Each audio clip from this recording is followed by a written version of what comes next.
We were at war when I was press secretary, so things are also different. But let's say something was happening and it was a national security issue, and somebody within the government suggested I say such and such answer at the briefing. Well, what I did, because I was a reporter by training, is I would double check and triple check. So I had my deputies, and I would say, Gordon, can you call the National Security Council, see if this is what they say? Tony's going to call DOD. You call the CIA. Let's meet back here in 20 minutes. And if everybody has the same answer, I'll say it at the podium. And if we don't, then I would go to the chief of staff's office and I'd say, we've got a problem here because everybody's not settled and we have to get this right because people's lives are on the line.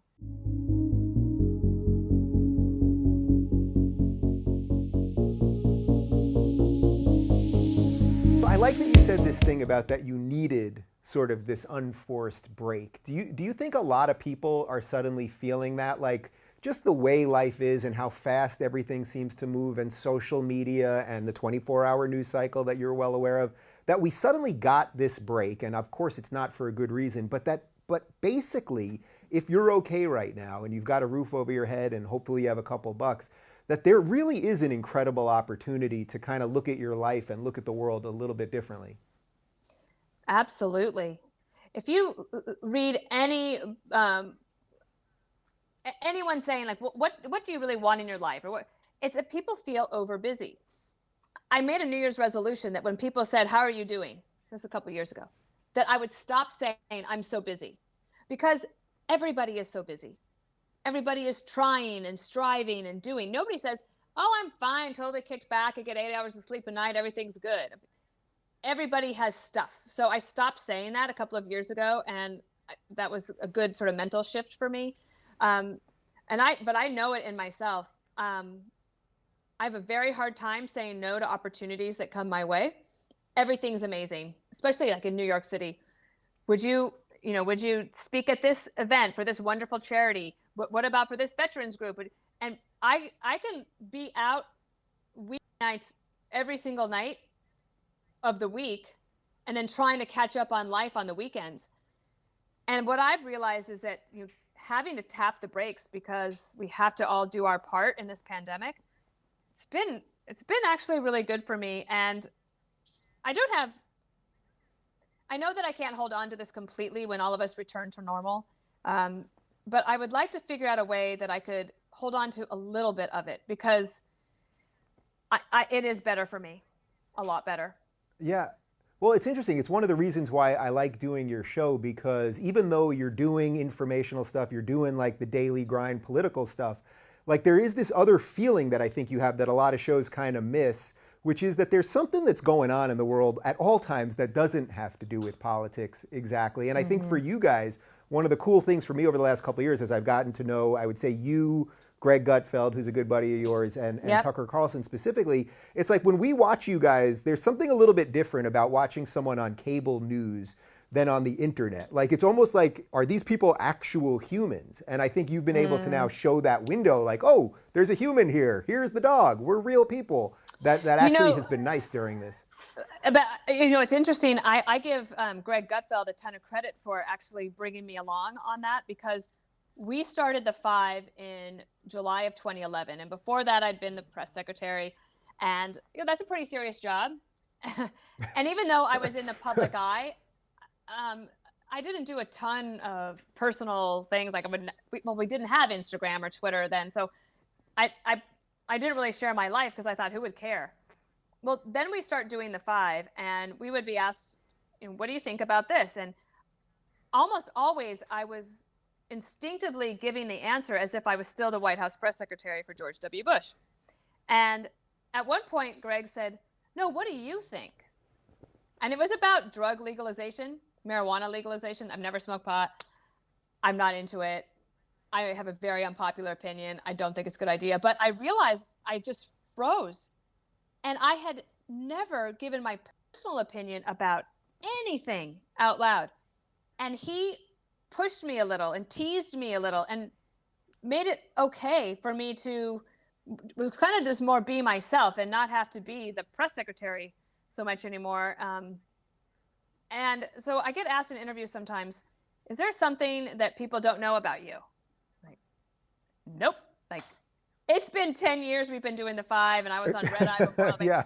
there is pretty much nothing that people don't know about me. So Greg actually really helped with that. And then especially on the 5, we take we take the news seriously, but we don't take ourselves that seriously. And life can be sweet, and God meant for us to be joyous. And I really learned that from President George Bush too.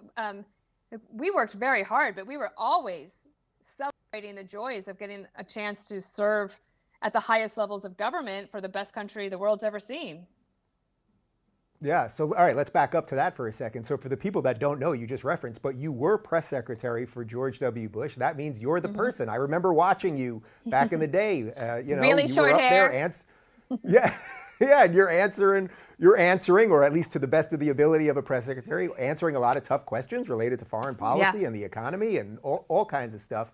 Can you give me like some insight into what that job was like then versus maybe how it is now? I mean, Trump barely has to use a press secretary because he's just kind of out there. And then the networks now, CNN doesn't even cover those things anymore. You guys cover it. But how that sort of has changed over, it's been about, what, 20 years or so, 15 years? What's interesting, in January of 2009, so January 20th, 2009, the Bushes turned things over to the Obamas. I was there for the last day. And then Peter and I left for Africa. We went to South Africa for 2 weeks vacation and 2 weeks volunteering at a PEPFAR site. And I wanted that time to reset my priorities, reset my marriage, reset my brain, and to get ready for this transition. But I think back on that, and I didn't even have a Twitter account at that point. And if you think that was 2009, think in 10 years how things changed so dramatically. You think about the Obama campaign that absolutely smoked the Republicans on social media in 2008 campaign. And then in 2016, President Trump realizes that he can talk directly to people, and he was very comfortable with that. I don't know if George Bush ever would. Sometimes I laugh and think about writing a book of tweets Bush would have sent, which probably would have been which would be pretty funny.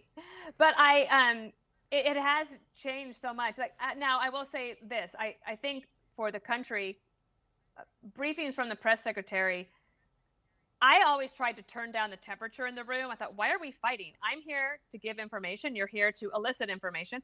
I always remembered too that those reporters have a job to do, and part of my job as press secretary, I believed, was protecting their right to have access to the government. But here's the other thing. I truly believe that a daily press briefing, forces a White House to have really good process. Because if they know that the press secretary is going to have to go out there and she's going to have to answer these questions, and that means you better call her back first. If there's problems and the policy isn't settled, everybody needs to get on the phone and get it done. And another thing I used to do was, let's say we were at war when I was press secretary, so things are also different. But let's say something was happening and it was a national security issue, and somebody within the government suggested I say such and such answer at the briefing. Well, what I did, because I was a reporter by training, is I would double check and triple check. So I had my deputies, and I would say, Gordon, can you call the National Security Council, see if this is what they say? Tony's going to call DOD. You call the CIA. Let's meet back here in 20 minutes. And if everybody has the same answer, I'll say it at the podium. And if we don't, then I would go to the chief of staff's office and I'd say, we've got a problem here because everybody's not settled and we have to get this right because people's lives are on the line. So in that case, I feel like forcing good process is really good, but everything's changed so much. Who knows if it'll ever go back to being a daily press briefing. No, the president, he just finished. He does them. He does them now. I think he's starting to enjoy it in the briefing room. Well, he's having a hell of a time in there, clearly. I mean, from the little bit that I can, I don't have time either to watch these huge things in their totality. But when I watch them, I'm like, yeah, he's actually having fun. If you're looking for more honest and thoughtful conversations about politics instead of nonstop yelling, check out our politics playlist. And if you want to watch full interviews on a variety of topics, watch our full episode playlist all right over here. And to get notified of all future videos, be sure to subscribe and click the notification bell.